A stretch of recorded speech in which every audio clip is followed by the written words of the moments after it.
Focal point of all eschatology. Второе пришествие – это кульминационная точка всей эсхатологии. One of the most important aspects of what God has predicted. И один из наиболее важных аспектов того, что предсказал Господь. And it's actually the New Testament that gives us the idea of a second coming. И также оно одно из важных идей второго пришествия. The Old Testament oftentimes puts passages together referring to the coming of a Messiah. Да, является то, что оно часто оно взаимосвязано с первым. В Ветхом Завете мы видим, что пришествие Мессии, первое и второе, часто идут вместе. Sometimes in the same passage it refers to one aspect and then it refers to the other. И иногда даже в одном отрывке буквально часть стиха говорит о первом пришествии, а часть говорит о втором. An example of that, you might turn to Isaiah. И вот пример этого. Давайте откроем Исаию 9 главу. And the well-known passage, in fact, most people know it and recite it at Christmas time. Хорошо известный, особенно в рождественское время часто цитируемый отрывок. Is typical of a lot of the Old Testament passages that predict the coming of Messiah. Это довольно типичный отрывок, предсказывающий приход Мессии. Notice verse 6. Обратите внимание, 6 стих. Whose turn is it to read? Чья очередь? John?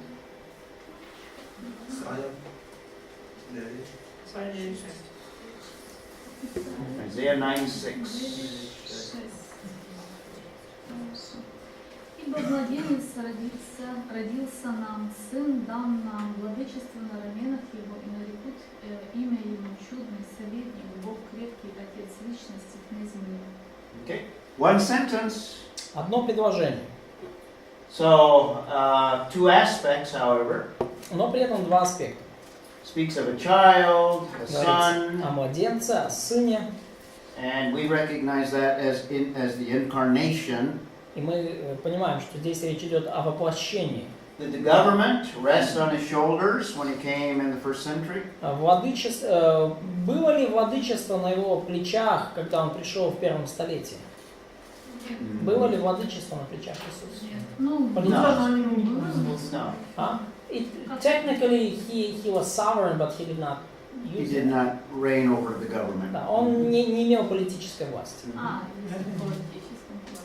And they didn't call him Wonderful Counselor, the Mighty God. Его не называли тогда, да, чудный советник, крепкий Бог, Eternal Father, Prince of Отец вечности, князь мира. None of that was fulfilled. Ничто из этого не исполнилось. One prophecy, but two phases or two aspects. Одно пророчество, которое говорит о двух, тем не менее, фазах его исполнения. That's an example of many passages where the first and the second coming are combined into one. И вот это один из примеров ветхозаветных отрывков, где первое и второе пришествие, они соединены как будто бы в одно. In fact, some of the descriptions are so different from what you might expect.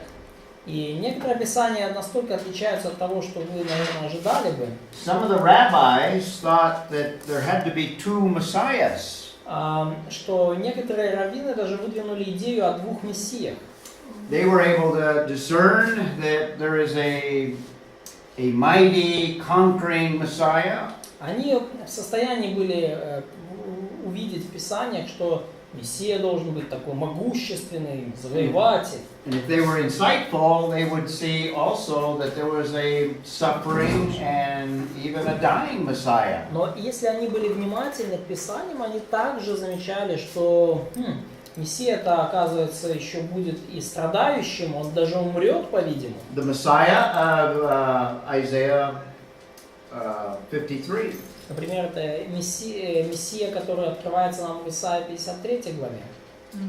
So some came to the conclusion there has to be two messiahs. И кто-то даже пришел к заключению, что Мессии, значит, должно быть два. But it's in the New Testament that we realize that Messiah comes in two phases or two two appearances. Но two благодаря advents. Новому Завету мы понимаем теперь, что Мессия придет, как бы пришествие Мессии будет дважды, в двух образах. From the Old Testament, it wasn't realized that the nation would reject their Messiah. Из Ветхого Завета не совсем было четко видно, что народ израильский отвергнет своего Мессию. Even though there were clear passages that indicated that Хотя rejection. и были ясные отрывки, говорящие о таком будущем отвержении. So there was confusion, as there's always been confusion over the second coming. И вот это один из примеров таких смущений и недопониманий по поводу второго пришествия, они всегда были и будут. I mentioned that there are many that have different views than the premillennial view. Я упоминал многих людей, которые придерживаются других взглядов, не премиллионистских. And some of them obviously deny the second coming. И некоторые из них, очевидно, даже отрицают второе пришествие Христа. So let's take a look at the certainty, and we want to do it by just surveying many key passages. И давайте исследуем такой аспект второго пришествия, как неизбежность. И мы это сделаем, проанализировав многие отрывки. With so many passages from so many different authors, Отрывков этих так много, говорящих о неизбежности, от стольких многих авторов, it makes the case that the coming of a Messiah is very sure, very certain. что очевидно из этого, что приход Мессии весьма однозначен, и как бы это на самом деле наверняка случится. And these are primarily passages from the Old Testament. И вот ключевые отрывки из Ветхого Завета. So there's many more, including those that come from the New Testament. И есть намного больше, если мы еще добавим те, которые из Нового Завета. God Himself announces Messiah in Psalm chapter 2. Сам Бог провозглашает приход Мессии в Псалме 2. Is that the same one as? Yep. Okay. Псалом 2. So the Lord Himself in Psalm 2 makes a proclamation concerning the coming Messiah. Сам Господь в Псалме 2 провозглашает приход Мессии. Let's read a portion of that. Давайте почитаем часть оттуда. Який вірш читати? Until what? So what verse? Let's start, read the first 3 verses. Первые 3 стиха, пожалуйста. Чого то племена бунтують, а народи задумують марне. Земні царі повстають, і князі народжуються разом на господства та на його помазанця. Позриваймо ми їхні кайдани і поспідаймо із себе їхні пута. Okay. So the nations stand against the anointed.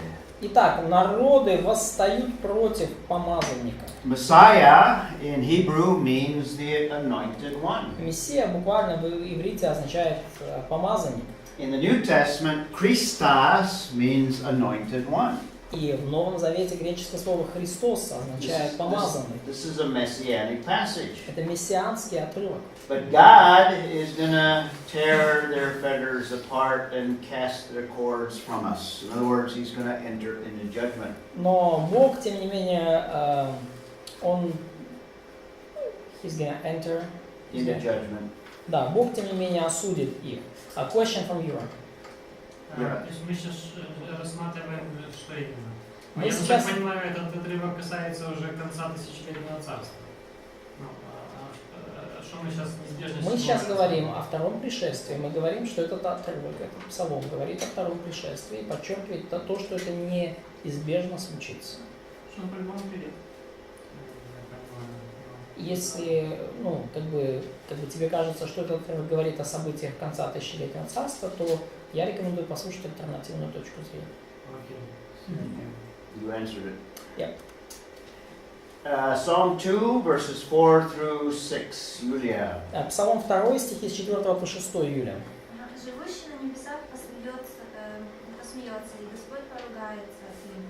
Тогда скажет им во гневе своем, и яростью своей приведет их к смятению. Я помазал царя моего над Сионом, святой горой моей. Восхищу определение. Господь сказал мне, ты сын мой, я ныне родил тебя. So God laughs at the nations and those that scoff. Бог посмеется вот этим народом, вот этим ругателям. God Himself has installed His own king upon Zion. Бог сам поставит своего царя над Сионом. Messiah is going to be a king Мессия будет царем. He's going to reign in Jerusalem. И он будет править в Иерусалиме. And if that's not clear enough, 7 through 9. И если это недостаточно ясно, то вот с 7 по 9 стих. Larissa. Возвещу определение. Господь сказал мне: ты сын мой, я ныне родил тебя. Проси у меня, и дам народы в наследие тебе, и пределы земли во владение тебе. Ты поразишь их жезлом железным, сокрушишь их, как сосуд горшечника. Okay, that tells us a lot about Messiah. И это многое нам говорит о Мессии. God has decreed the second coming. Во-первых, что Бог определил, то есть повелел, Because указ второе пришествие. these were not fulfilled in the first coming. All of the notes here. Все, что здесь сказано, не исполнилось при первом пришествии. Messiah is going to be the Son of God, His Son. Мессия будет Сыном Божьим.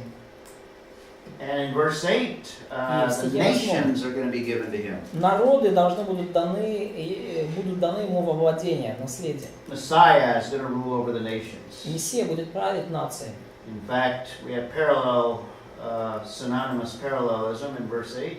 И в 8 стихе мы видим синонимический параллелизм. Nations and the very ends of the earth. Дам тебе народы и дам тебе пределы земли. And He's going to rule them with a rod of iron. И он будет править ими, используя железный жезл. Okay, 10 through 12. С 10 по 12. Bless you. Итак, образуйтесь, цари, научите земные судьи, служите Господу со страхом и радуйтесь с трепетом. 12. Okay. А целуйте сына, чтобы он не разгневался, и вы не погибли в пути, потому что гнев его быстро вспыхивает. Блаженны все, кто у него ищет прибежище. Okay. A call to worship the Messiah. То есть тут сказано поклоняйтесь, да, тут мы видим призыв к поклонению Мессии. This is wisdom, this is discernment. В этом мудрость, в этом развлечение. So a warning to the leaders.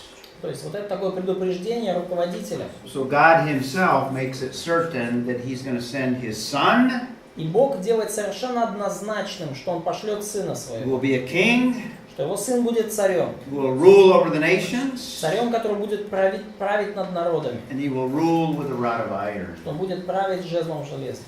Moses in the book of Genesis. Моисей в книге Бытие. Very early speaks of a leader that is to come. Весьма рано еще говорит о грядущем руководителе. So in Genesis 49:10. Ну, Яков сказал буквально, а Моисей записал. Бытие 49:10. Бытие 49:10. This is a prophecy concerning the tribe of Judah. И это пророчество о колене Иуды.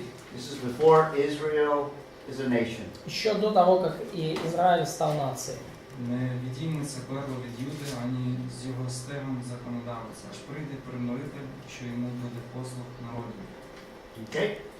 So, Messiah is going to come from the tribe of Judah. Так, Мессия придет из колена Иудина. And it speaks of rulership again. И опять же, здесь говорится о его правлении. And it speaks of Shiloh, which is a messianic title. И говорится о нем как о примирителе. Это тоже мессианский титул. David, and by the way, there are others. I'm just kind of surveying all of the Old Testament.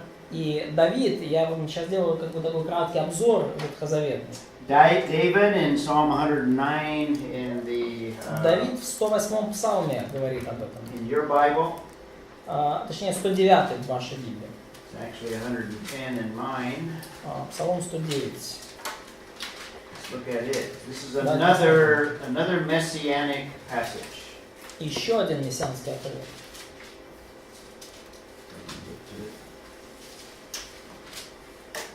Let's see, how much do we want to read? Read the first two verses. Первые два стиха, пожалуйста. Псалом Давида. Сказал Господь Господу моему: сиди одесную меня, доколе положу врагов твоих под ножи ног твоих. Жезл силы твоей пошлет Господь с Сиона, Господь твой среди врагов твоих. Okay? Now, Jesus quotes this passage И Иисус цитирует этот отрывок and claims that there's two personages here. и утверждает, что здесь два персонажа. The Lord says to David's Lord, «Сказал Господь Господу Давида». Jesus claims to be one of them. И Иисус говорит о себе, Он утверждает позже, что Он один из них. He's to sit at his right hand until all the enemies are made a footstool. «Сядь одесной меня, доколе положу врагов твоих в подножие ног твоих». And he will rule from Zion И Он будет править с Сиона in the midst of enemies. среди врагов своих господствует. Verse 3. Стих Well, let's- 3. Народ твій готовий у день військового побору твого. У оздобах святині і злоні зірниці прилини для тебе, немов та роса твоя молодість. Okay, so he's going to have subjects in his kingdom. То есть у него будут подчиненные в его царстве. And verse 4, we won't read the rest of this, but it describes Messiah further. Стих 4 мы не будем читать до конца, но 4 стих также описывает He's Мессию. going to be a unique priest after the order of Melchizedek. Он будет уникальным священником по чину Мелхиседека. The book of Hebrews makes a big point of Christ as the priesthood of Melchizedek. Книга «Послание к евреям» очень четко делает акцент на том, что Христос будет священником именно по чину Мелхиседека. So the Lord, and by the way, there are many other passages И where the Lord Господь speaks. сам говорит в очень многих отрывках. Moses, David, Solomon. Также мы видим, что Мойсей говорит, Давид, Соломон говорит об этом уже. Solomon in Psalm 71. Соломон в Псалме 71, 19 стих. Notice what he says in verse 19. Смотрите, 19 стих. Благословенное имя славы Его вовек, и наполнится славой Его вся земля. Аминь и аминь. Okay, his glorious name forever. The whole earth will be filled with his glory. Вся земля наполнится его славой. When he comes, there's going to be a great display of glory. That looks at his kingdom. И когда он придет, будет великое проявление славы. И это уже говорит нам о будущем царстве. We read Isaiah 9, we read verse 6, but verse 7 also adds to that rulership. Мы читали с вами Исаию 9.6, но вот Исаия 9.7 также кое-что добавляет к описанию его правления. Jeremiah 23. Жанна Иеремия 23, 5-6. 23, verse 5 and 6. И 5-6. Вот наступают дни, говорит Господь, и восставлю Давиду отрасль праведную, и воцарится царь, и будет поступать мудро, и будет производить суд и правду на земле. Во дни его Иуда спасется, и Израиль будет жить безопасно. И вот имя его, которым будет называть его Господь, оправдание наше. So a descendant of David, Messiah is going to be a descendant of David. Итак, Мессия будет потомком Давида. He's going to reign as king. Он будет править как царь. There's going to be righteousness. That's never happened. Righteousness throughout the world. Будет праведность по всей земле. Такого еще никогда не было. Israel or Judah will be saved. So we have Judah and Israel. В дни его Иуда, Израиль будут спасены и будут жить безопасно. They will dwell in the land in security. Они будут пребывать в своей земле, будучи защищенными. Remember, Jeremiah is writing as the nation is being destroyed. И помните, Иеремия пишет все это тогда, когда нация уже практически уничтожена. The only hope for the nation is the coming of Messiah. И единственной надеждой народа является грядущий Мессия. Messiah will save them. Мессия спасет их. So Jeremiah speaks of the second coming. И Иеремия таким образом тоже говорит о втором пришествии. Daniel in chapter 7, one of the clearest passages. Даниил в 7 главе, одном из самых ясных отрывков. Notice there's two personages in this vision as well. Обратите внимание, что в этом видении тоже есть две личности. Let's read 13 and 14. Прочтите, пожалуйста, Даниила 7, 13 и 14 стих. Але бачив у видіннях ночі, аж ось разом із небесними хмарами йшов ніби син людський, і прийшов аж до старого днями, і його підвели перед нього. І йому дали дане панування і слава та царство, і всі народи, племена та язики будуть служити йому. Панування його, панування вічне, яке не спиниться, а царство його не буде зруйноване. Okay, very clear messianic passage. Очень ясный мессианский отрывок. Description of the second coming. Очень ясное описание второго пришествия. But notice again, there are two personages in this passage. Но обратите внимание, снова два персонажа в этом отрывке. One like a son of man. Во-первых, вот некто, который как бы сын человеческий. Now, when Jesus uses the title Son of Man, I think this is where it comes from. И я думаю, что когда Иисус говорил о себе как о сыне человеческом, я думаю, именно отсюда он взял этот титул. When Jesus identifies himself as Son of Man, I think he is making a messianic claim. И я думаю, что когда Иисус называет себя сыном человеческим, он как раз таки тем самым заявляет о себе как о Мессии. But notice the second personage. Но обратите внимание на вторую личность здесь. Son of Man coming up to the Ancient of Days. That's Сын the Father. человеческий дошел до ветхого днями. Ветхий днями — это Отец. And he will be given a kingdom, a glorious kingdom. И ему дано царство, славное царство. All the peoples, all the nations Все народы, все племена be part of this kingdom. будут частью этого царства. Be an everlasting kingdom. In other words, it will go beyond 1,000 years Это even. будет вечное царство, оно продлится дольше, чем 1000 лет. What I'm trying to demonstrate is the second coming isn't an isolated doctrine. Что я хочу вам показать, что второе пришествие — это не какая-то изолированная сама в себе доктрина. And not an isolated doctrine only in the Old Testament. И это доктрина, которая не только где-то там в Ветхом Завете как-то говорится. So the Lord himself has decreed it. We have that in Psalm 2. Мы видим, что сам Господь повелел, чтобы это случилось. Moses makes specific which of the tribes of Israel Messiah will come. Моисей, Иаков, ясно дает понять, через кого из сыновей Иакова David writes a messianic придет psalm. Мессия. Давид Psalm пишет 109. мессианские псалмы. Solomon as well in Psalm 72. Также Соломон пишет об этом в 71-м псалме. Isaiah, Jeremiah, Исаия, Иеремия, Daniel, Даниил and Zechariah. We need to include that one. и Захария, они также пророчествуют об There's этом. another very clear messianic passage Вот еще один очень ясный мессианский отрывок, that has not yet been fulfilled. который еще не был исполнен.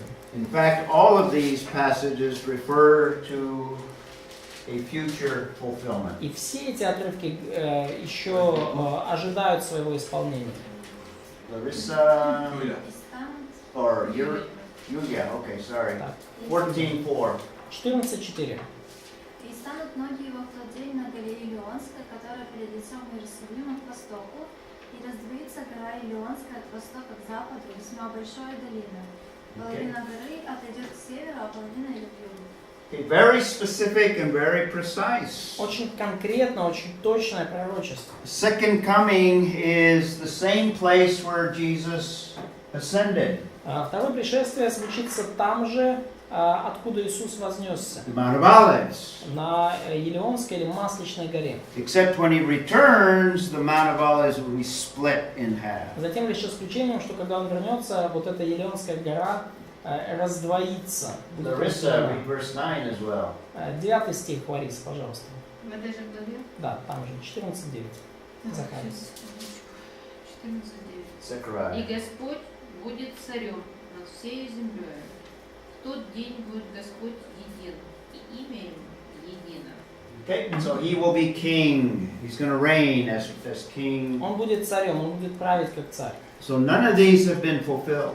Ничто из этого еще не исполнилось. Some of them, like Isaiah 9:6, partially fulfilled in the first coming. Кое-что из этого, как Исаия 9:6, начало стиха, исполнилось при первом пришествии. But most of it still in the future, second coming. Часть из этого, все, что говорит о втором пришествии, все еще в будущем. So the Old Testament makes certain the second coming of Messiah. И Ветхий Завет таким образом подтверждает и делает совершенно неизбежным второе пришествие Мессии. Now, when we come to the New Testament, we have several terms that are used to describe the second И coming. когда мы переходим к Новому Завету, то есть несколько терминов, которыми описывается второе пришествие. Probably the most common and the one that is most known is parousia. Наверное, самый распространенный и широко известный это термин парусия. The word has the meaning of to be present or one that is present. So when he comes, it's going to be a presence of the Lord. И слово несет смысл присутствия, да, и идея в том, что когда он придет, то он будет присутствовать здесь, в этом мире. This word is used by Jesus himself, Matthew 24:3, for his return. Слово используется в Матфея 24:3 самим Иисусом Parousia. Да, когда говорится о его пришествии. There's another usage in 1 Thessalonians 2. Есть Let's еще read that one. один пример, как это слово используется, это 1 Фессалоникийцам 2. Давайте откроем. Where the word parousia occurs. Где вот это слово парусия, пришествие встречается. Galatia, read 2:19, 1 Thessalonians. 2 Фессалоникийцам 2:19. Василий, прочитайте, пожалуйста. 19, 2:19. 1 Фессалоникийцам 2:19. Первое. Сказал второй, то я не прав. Первое. Ибо кто наша надежда, или радость, или венец похвалы, не и вы ли пред Господом нашим Иисусом Христом пришествие Его. Okay. So at his coming, that's parousia. Вот в пришествии его это как раз таки тоже слово парусия.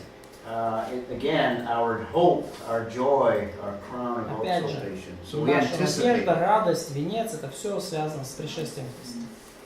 There's many other usages as well. Есть много других примеров использования. In fact, you can do a word study and you can look up the other usages. Вы можете сделать исследование данного слова и увидеть другие примеры использования этого слова. Now it has the idea of being present. И вот это слово несет идею присутствия. And sometimes it was referred to as an important personality, like a king, when a king arrived. И очень часто это слово используется в отношении некой важной личности, например, царя, там, когда царь приезжает куда-то. Явление или присутствие? Ну, как бы присутствие, ну. Ну, парусия это присутствие. Да, но это слово. Важной So you mean личности.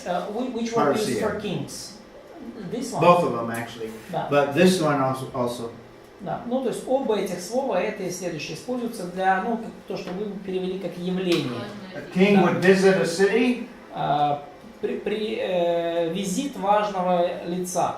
The whole city would surround him because this was his presence. И если там царь приезжал в какой-то город, то весь город его окружал, потому что царь присутствует здесь с нами. That word could be used of the appearance of a important personality. Поэтому слово парусия тоже может говорить, указывать на присутствие некой важной личности. So also, epiphania, that's another word that's used for his appearance. И также слово эпифания, которое говорит о явлении Господа. And that could be used of a king as well when he arrived to a city. И это слово также может использоваться для обозначения царя, посетившего какой-то город. The king would stay in the palace and be not visible to the people. Царь может оставаться во дворце и быть даже невидимым для людей. But he would come and visit perhaps a city, and the appearance would be seen of this. Да, но тем не менее он время от времени может все-таки посетить какой-то город и, по крайней мере, вот будет явлен народу, хотя бы издалека. A passage where this word occurs is 2 Thessalonians 2. И вот где используется это слово 2 Фессалоникийцам 2. We already read verse 8, Мы but уже прочитали let's read 8 it стих. again. Давайте прочтем его еще раз. 2 Фессалоникийцам 2:8. І тоді то з'явиться той беззаконник, що його Господь Ісус за духом услих і знищить з'явленням приходу свого. Okay. Actually, we have both words in that passage. Кстати, вот в этом отрывке у нас целых два слова. He's going to slay the lawless one. Во-первых, сказано, что он поразит беззаконника. When he appears, Когда appearance, явится. that's epiphania. Вот это явление, это эпифания. The appearance of his parousia. Да, и второе слово парусия, да, то есть явлением пришествия своего, это как раз эпифания парусии. So we have both words there. Два слова есть в этом стихе. Now we also have phanerao, which is very similar to epiphania. И есть также слово фанерао, очень похоже на эпифания. And appearing, very similar. Появление, да. Now Jesus проявление. uses this word as well. Turn to Matthew 24. Иисус использует и это слово также. Давайте откроем Матфея 24. And in Matthew 24, era, let's look at Матфея 24, Ира, пожалуйста. 31. 31 стих.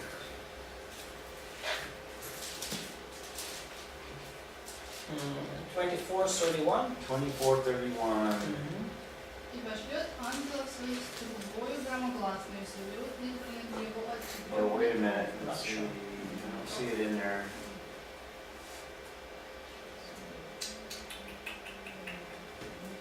No, 30, I'm sorry. 30 стих.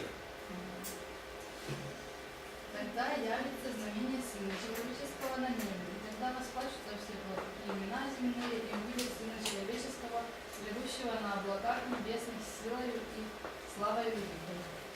Okay.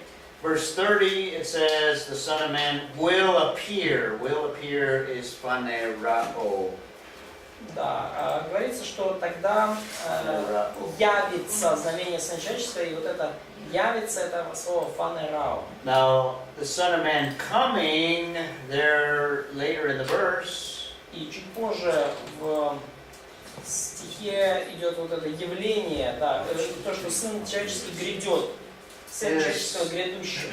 is actually the last one that I have. И It's вот это, erkomai. и это слово, кстати, в последнем моем списке, слово эркомай. So you have two of the words here, phanerao and erkomai in То the same есть verse. в этом стихе, в 30-34-30, мы видим снова два слова, фанерао и эркомай.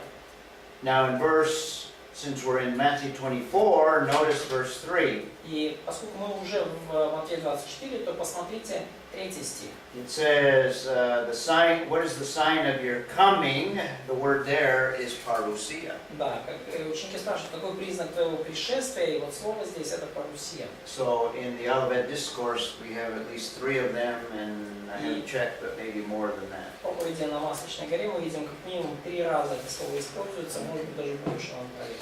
Okay, so phanerao in Matthew 24:30.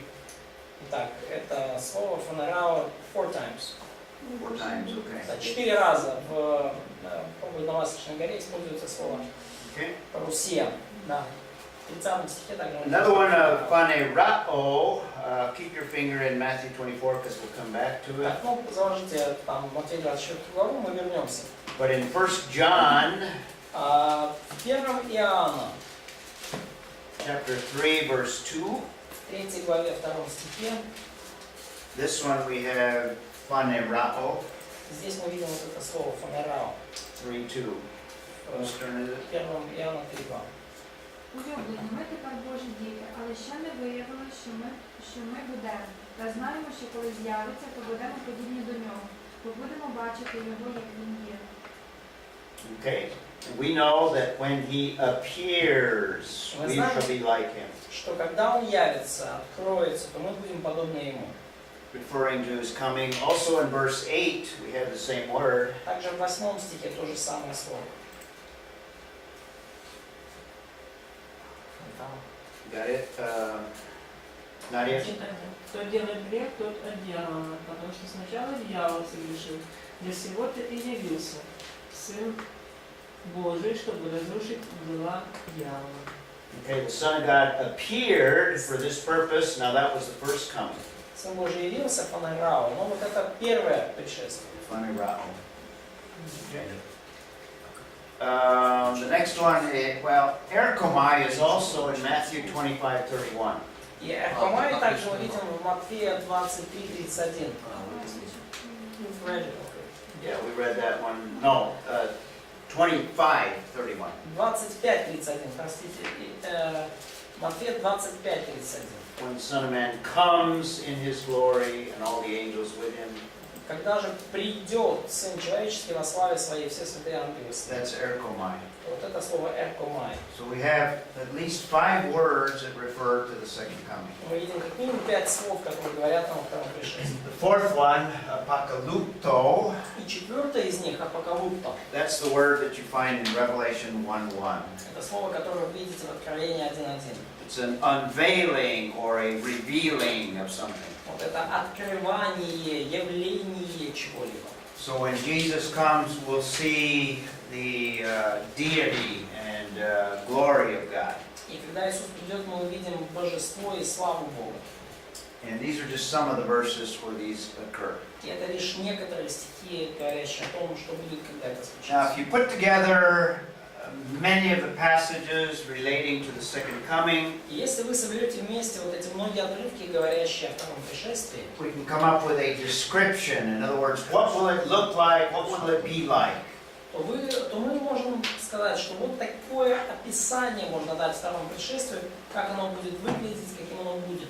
And some of these passages we've already looked up, and if you can just jot them down, we won't look them up again. Некоторые отрывки из этих мы уже рассмотрели, вы можете просто записать, но пересматривать мы не будем. The passage that we saw in Zechariah 4:14.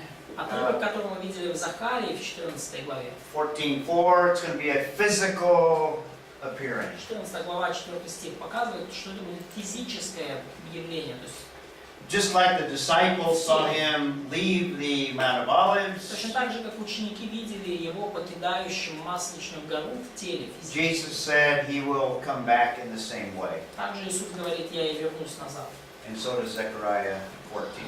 И это Захария 14 глава 4. In Matthew chapter 24, Jesus says it's going to come suddenly. In other words, there's going to be very quick action when he comes. Матфея 24 глава говорит, что это случится внезапно, то есть события будут развиваться очень быстро при его пришествии. Similarly, Revelation 22:7, it's going to be a rapid arrival. Похоже, также и Откровение 22:7 говорит, что это явление будет весьма быстрым.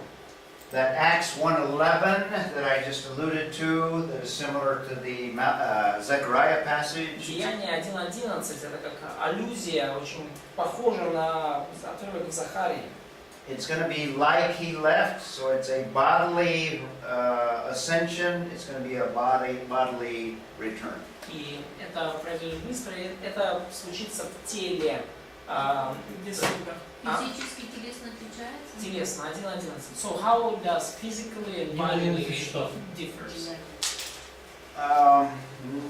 Not too much, but Ну, не сильно отличаются. we will see his body like Но the disciples. телесно подразумевает, что мы увидим его тело, как ученики видели в Деяниях 1:11, его тело, когда он был вознесен. And physical, it'll be he has the ability to manifest in physical Да, form. то есть и физически это значит, что он будет способен проявить свое пришествие видимым образом. Да? Там все увидят, гора расколется и так далее. Jesus says it's going to be unexpected. In other words, it's going to be a surprising thing. Иисус говорит, что это будет неожиданно, да, то есть будет такой нежданчик. No one knows the hour. Никто не знает дня и часа. Matthew 24:32 through the end of the chapter. Матфея 24 глава, с 32 стиха говорит, It's going to be personal. это будет лично. So, not just a phantom or a spirit, but a personal return. То есть, как бы вернется не какой-то дух или привидение, вернется личность, вернется весь человек. A triumphant return or victorious return, you could Также say. будет триумфальное, победоносное возвращение Иисуса. That's Luke 19, Луки 19 глава говорит нам, verses 11 through 27. с 11 по 27. It's going to be visible. Every eye will see it. Это будет видимо, каждый, всякий глаз узрит, увидит это. Matthew 24:30. Матфея 24:30. In fact, you're going to be able to hear trumpets and sounds. И вы даже сможете услышать трубы и звуки вот этого всего. So we could say it's audible. То есть мы можем сказать, что это будет не только видимо, но и слышимо. Not just visible, but audible as well. Не только видимо, но также и слышимо. Matthew 24:31. Матфея 24:31. А ми точно почуємо, чи це ті, хто лишиться? В смысле, мы точно. Вторая фаза пришествия, как ты настанешь, мы же там уже. Мы это человечество. Ну, Спасення, до спасення. so you say audible it will be for those who are on the earth, yes? Because basically church is in heaven with you. Ну, понятно, мы говорим о людях, о человечестве, да. Not only will every eye see him, but everyone will hear him. И не только каждое око его узрит, но также все услышат его. He's going to be in full glory. You're going to see him like the disciples saw him on the Mount of Transfiguration. Он будет в полной славе своей. Мы сможем увидеть его так, как ученики видели его на горе Преображения. That's 24:30 as well. Это тоже 24 глава, 30 стих Матфея. That same verse says he's coming with clouds. Тот же самый стих говорит, что он грядет на облаках. So clouds will be present, like the ascension. Матфея 20, тоже 4:30. И это будет похоже, как это было при вознесении Иисуса. Verse 31, with the angels. Стих 31, он грядет с ангелами. And Revelation 19:14 tells us with the saints as well. И Откровение 19:14 говорит нам также о его святых. So angels and believers, То есть святые и ангелы, пардон, и верующие. we will be part of the armies that come with Christ at the second coming. Будут с ним, мы будем частью его армии, когда Христос вернется при втором пришествии. So when he comes, we will come with him. И когда Христос придет, мы придем с ним. 1 Thessalonians 4 says we shall always be with him. 1 Фессалоникийцам 4 говорит, что всегда с ним будем. And he will come in judgment. И он придет для суда. А ссылочку на со святыми еще раз можно? 24:31. Нет, Откровение 19:14. Да, Откровение 19:14. Это правда. Нет, By the way, это про святых. Про ангелов Матфея 24:30. There might be a question on the final exam that asks you to describe the second coming. You can use a lot of these phrases. И может быть возникнет вопрос на экзамене. Пишите второе пришествие, и вам пригодятся, возможно, эти фразы. Okay? Типа, можно еще раз, воинство небесное, это типа святые имеется в виду? So heavenly host includes both angels and saints, or Well, in Matthew 24:31, it specifically says angels. ну, Матфея 24:31 говорится конкретно про So ангелов. heavenly host is probably angels. Да, поэтому небесные вот эти армии, это скорее всего. In Revelation 19, the armies of heaven include believers. So it could Но include. в Откровении 19:14 говорится, что воинство небесное. Следовали за ним на конях белых, облеченные весом, белые и чистые.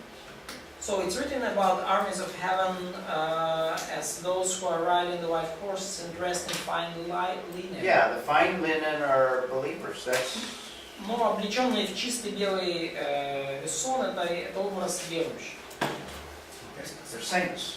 Это святые. So, И ангелы также Okay, you got it? so it says maybe angels could be wear the same. Well, yeah, but in the context, remember in 19. В контексте 19 главы. In 19, the marriage supper of the Lamb, it speaks of the Lamb. Контекст 19 главы говорит о брачном пире Агнца. And in that same context, we're talking about these that come with him. В том же самом контексте говорится о тех, кто грядет вместе с ним. And there's other passages that speak of us coming with 19 him. глава, 8 стих. That we come with him. И есть другие отрывки, которые говорят, chapter 19, verse 8, fine linen, bright and clean was given her to wear. Yeah, this is the bride. Да, поэтому, все, кто одетый в чистый лен, это невеста, это We can contrast the first coming with the second И coming. мы можем провести контраст между первым и вторым пришествиями, как бы сопоставить. You can fill in the contrast. Можете записать здесь, да? First coming, he comes on a donkey. What's the second coming? Сравнение. При первом пришествии приехал на осленке, при втором На коне. на horse, White horse. на белом коне. Yep, white horse. Not the one in Revelation 6. Не тот белый конь, который в Откровении 6 главе. Не путайте с этим всадником That's Апокалипсиса. the counterfeit Messiah. Там поддельный мессия. But Вот the он one хороший on справа. Revelation 19 coming on a white horse. Но Откровение 19 глава говорит нам ясно о белом коне. First coming, he came from the despised Galilee. При первом пришествии он пришел из презираемой из Галилеи. Second coming, При втором пришествии Из небес. From heaven. from heaven. С небес. He has few disciples when he in the first При coming. первом пришествии у него было несколько учеников. Second coming, Без. При втором пришествии З ангелами тільки. armies, небесное воинство. many armies. He's rejected, and in the second coming, При первом пришествии он был отвержен. При Ніхто втором. не отвержется вже. So now Все no one поклонятся. would dare to reject him. yeah, he's worshipped. Да, при втором он будет почитаем. Okay, and the nations rejected him, and he will subdue the nations. Народы отвергли его, и он подчинит их себе. And in the first coming, he went to a cross. При первом пришествии он пошел на крест, And in the second coming, how is he described? и при втором пришествии, как он описывается?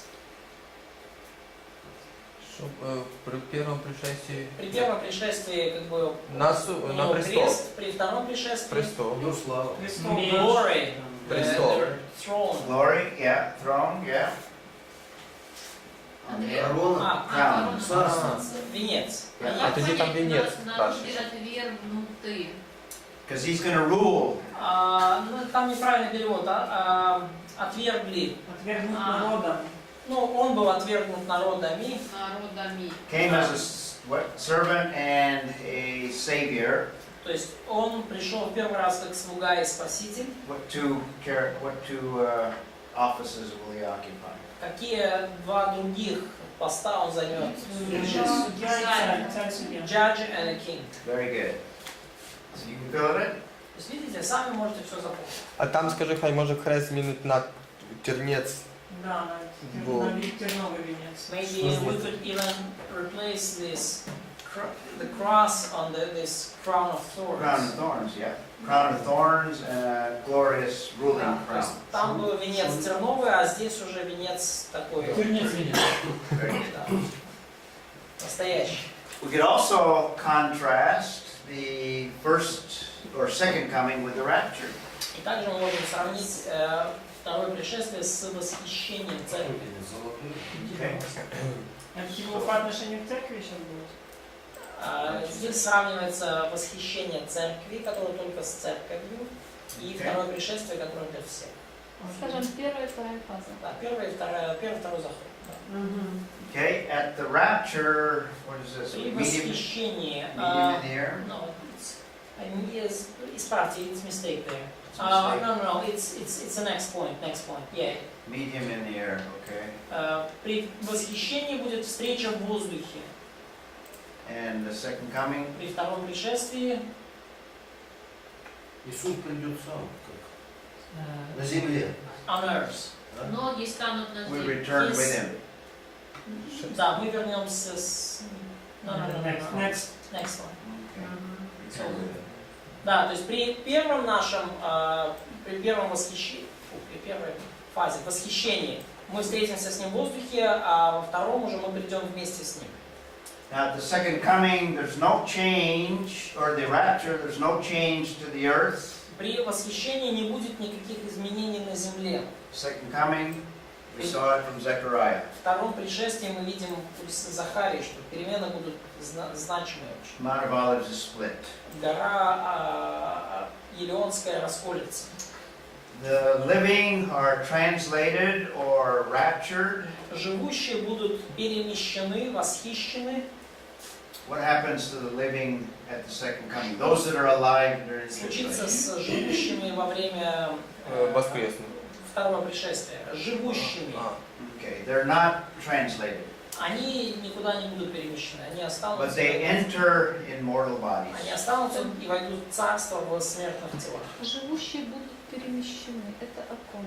Ну, церкви. Это значит, что те верующие века церкви, которых застанет восхищение, будут перемещены на облака навстречу. Верующим будут Да. перемещены. Okay?